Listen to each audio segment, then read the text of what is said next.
Bonjour Nathalie. Bonjour Magali. Alors j'avais envie de reprendre un peu ce dont on avait discuté l'autre jour. Donc prendre responsabilité pour prendre soin de soi en fait. Donc je me mets en situation. Donc je me suis observée dans l'expérience que j'avais. J'ai observé que j'ai eu un malaise. J'ai su me positionner par rapport à ça. Mais voilà, maintenant il y a deux choses. Soit je justifie que je me suis positionnée comme ça parce que les uns ont fait ci, les autres ont fait ça, et que j'ai raison de me positionner comme ça parce qu'en fait le monde à l'extérieur il me sécurise pas. Soit je prends responsabilité. Est-ce que tu aurais un exemple concret? Alors un exemple concret. J'ai travaillé toute la journée, je suis dans les embouteillages et je rentre chez moi et mon partenaire,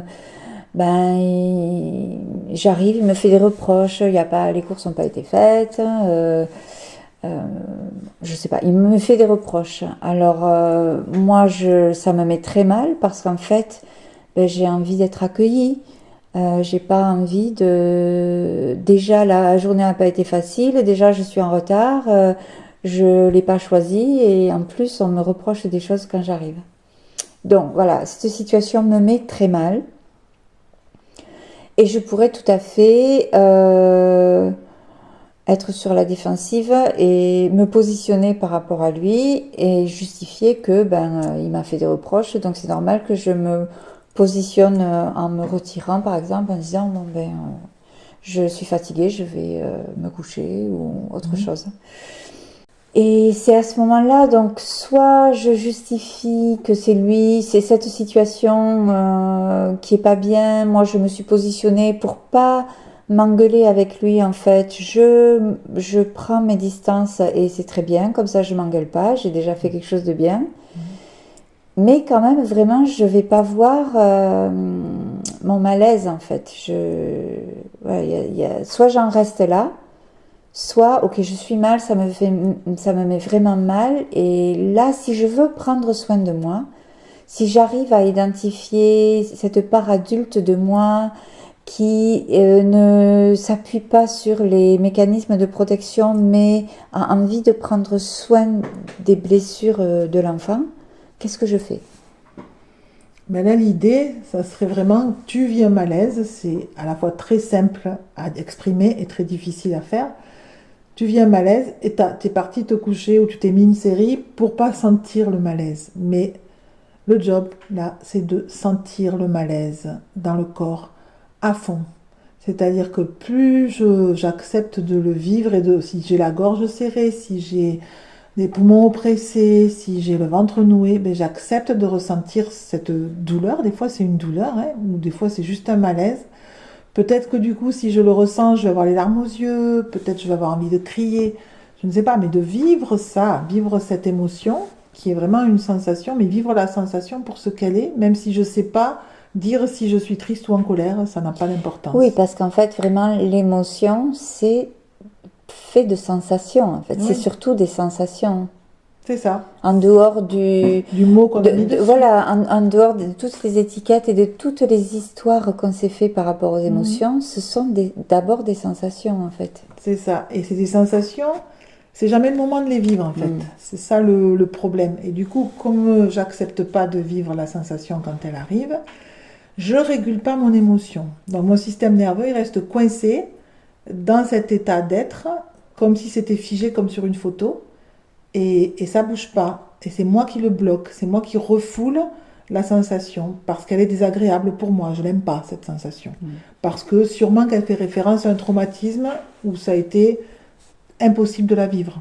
Peut-être, des fois il y a des gros traumatismes où vraiment vivre la sensation à l'âge où ça m'arrive, c'est trop fort pour mon système nerveux autonome, et du coup, heureusement que je l'ai pas vécu. Je n'ai pas vécu tout le processus à ce moment-là, parce que sinon, peut-être j'en serais morte, vraiment. Mais du coup, c'est une mémoire que j'ai emmagasinée, que dès que cette sensation arrive, peut-être qu'il y en aura une autre derrière, une autre derrière, une autre derrière, de pire en pire jusqu'à la mort. Donc je suis toujours en figement avec cette sensation, je ne veux pas la vivre. Et là, ce qui serait intéressant, si tu pars dans ta chambre, voilà, pour te retirer de la situation, c'est sentir le malaise qui va peut-être être lié à des larmes ou à des cris, mais laisser ça s'exprimer en toi jusqu'à ce que ça disparaisse, que ça lâche, ou au moins que ça s'atténue un peu. Et derrière ça, il y a une paix intérieure, il y a quelque chose d'apaisé, et même une sensation de sécurité, de détente, parce que j'ai accueilli ce qui se passait à ce moment-là. Donc prendre soin de soi, en fait, c'est ça. Et tout ce qui est la théorie polyvagale, ça ne parle que de ça, du système nerveux autonome, de ses réflexes de défense. Et l'idée, c'est de vraiment comprendre que tant que je fais pas ça, je ne digère pas le traumatisme ou l'émotion. Je le laisse bloquer. Donc c'est un peu... Oui, Oui, donc c'est vraiment se concentrer. Donc on décide de prendre soin de soi et on va se concentrer à observer nos sensations et à rester concentré sur comment les sensations, elles évoluent dans le corps en fait. c'est ça. Donc ça peut partir d'une gorge serrée et ça va bouger, j'en sais rien, à l'épaule, au ventre, ou plusieurs sensations. Et c'est vraiment suivre le trajet des sensations, de comment elles évoluent, elles bougent dans le corps. Et tu dis que donc à un moment donné, ça se transforme, ça se dissout, tout seul en fait. Voilà, ça bouge, ça se met en mouvement. Et ça se dissout tout seul. Voilà, et notre rôle, notre responsabilité, c'est d'accepter que la vidéo s'enclenche. C'est vraiment ça le plus difficile parce que nous, on veut que ça reste une photo. Moi, je pense que c'est là le plus difficile. C'est ce premier pas d'accepter d'aller vers quelque chose qui t'a terrifié en fait. Et ça, je crois, c'est difficile. Là, de se faire aider, je pense que c'est bien. Une fois que tu l'as fait une fois ou deux fois et que tu vois que tu peux survivre cette connexion-là, en fait, que tu peux aller connecter, que tu peux y aller, que tu peux survivre, je pense qu'après, ton système nerveux, peut-être, ou enfin, tu vois, tu te rends compte que c'est bon, en fait. C'est pas une menace de mort, en fait. Oui, ce qui se passe avec le système nerveux autonome et le reptilien, c'est que quand tu l'as désengagé plusieurs fois, au moins une fois de cette situation-là, c'est-à-dire que comme c'est plus une menace de mort, il n'intervient plus.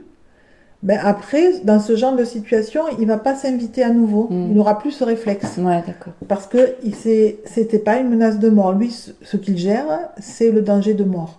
Si la situation ne correspond pas à un danger de mort, ben il la gère pas. D'accord, ok. Donc, Donc du coup, en fait, plus tu pratiques ça, plus c'est facile à faire quelque part, puisqu'il y a de moins en moins d'intensité, peut-être. Ouais. Et puis de plus en plus de facilité à laisser le film se mettre en route. Oui. Donc c'est un peu comme la digestion alimentaire en fait. D'accord, oui, la digestion d'émotions. C'est la digestion d'émotions, c'est la même chose. Si tu manges un plat de frites et que tu te dis c'est pas le moment de le digérer, il va rester sur ton estomac, puis je sais pas, tu vas travailler, tu le digères pas, tu vas faire la sieste, tu le digères pas, tu vas faire ton sport, tu le digères pas. Le soir arrive, tu remanges ton plat de frites, il est toujours pas digéré. Et là, tu peux rajouter le repas du soir parce qu'après, tu as autre chose à faire, tu pars au cinéma, enfin, c'est pas le moment de digérer. Et en émotionnel, on cumule comme ça des tas de plats qu'on ne digère jamais. Et une fois qu'on se met à accepter de les digérer, on croit qu'on ne sait pas comment il faut faire. Mais on ne sait pas mentalement faire une digestion. Le jour où tu veux digérer tes frites, tu ne sauras pas comment il faut faire. Hein. Mais le corps, il sait. Oui, le corps, donc c'est vraiment faire confiance. C'est pour ça que ça passe par le corps. Oui. Faire confiance à la régulation du système nerveux autonome pour digérer nos émotions naturellement, comme on digère des aliments naturellement. On n'a pas besoin de comprendre comment ça fonctionne. Par contre, on peut aider cette digestion en créant un cadre sécure, par exemple, pour digérer mes frites. Si je fais la sieste un peu, si je me repose, ou si je vais marcher tranquillement pour faciliter la digestion, ça va faciliter la digestion. Mais je ne saurai toujours pas comment je fais pour digérer. Et c'est pareil pour les émotions. Si je me retire de la situation, que je vais dans ma chambre et que je laisse ma digestion émotionnelle se faire, ça change tout. Ça change tout parce qu'après, du coup, tu peux être en relation avec l'autre, avec le monde, sans attendre que il résout ton problème pour toi, en fait. Ben, c'est ça. Et du coup, tu es en puissance, en fait, avec toi-même.